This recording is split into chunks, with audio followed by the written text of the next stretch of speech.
بسم اللہ الرحمن الرحیم۔ السلام علیکم بچوں، آج ہے میرے پاس ٹاپک آپ کے لیے گرمی کی شدت۔ ہم اس کا لکھیں گے خلاصہ۔ تو آئیے لکھنا سٹارٹ کرتے ہیں۔ خلاصہ لکھنے سے سب سے پہلے ہمیں دینا ہوتا ہے مختصر حوالہ شاعر کا، تو ہم سب سے پہلے شاعر کا حوالہ دیتے ہیں۔ آئیے شاعر کے حوالہ کی طرف۔ میر انیس آسمان شاعری کا ایک روشن اور تابندہ تارہ ہیں، جنہوں نے مرثیہ گوئی کو نہ صرف عظیم مرتبہ عطا کیا بلکہ اسے دیگر اصناف شخن کے دوش بدوش لا کھڑا کیا۔ یہاں تک لکھیں گے سب سے پہلے آپ، اور مختصر سا تعارف کرنا ہے تو ہم یہاں لکھیں گے۔ اس کے بعد ہم آ جائیں گے یہاں پر۔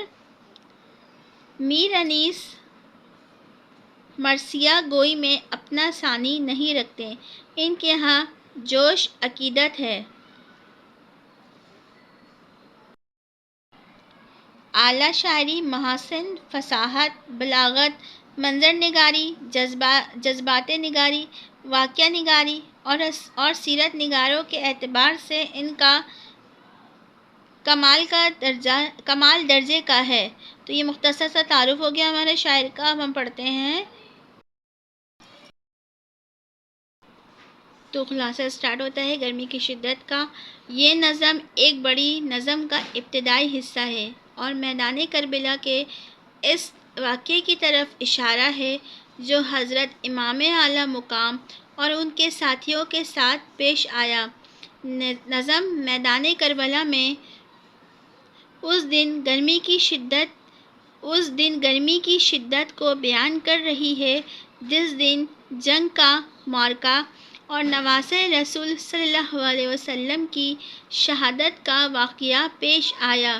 یہ نظم موسم کی شدت کو بیان کرتی ہے جو آنے والے المناک سانحے کا کرب اپنے دامن میں سمیٹے ہوئے ہے۔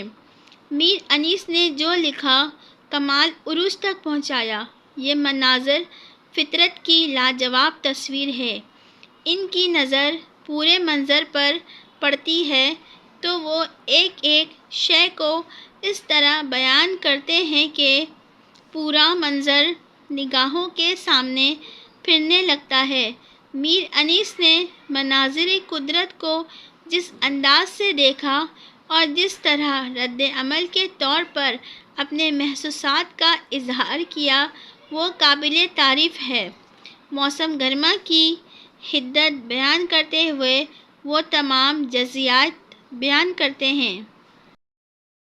شدید گرمی کے ماحول میں دریائے فرات سے کھولتے پانی، پرندہ پرند اور انسانوں کا پناہ گاہوں میں چھپنا،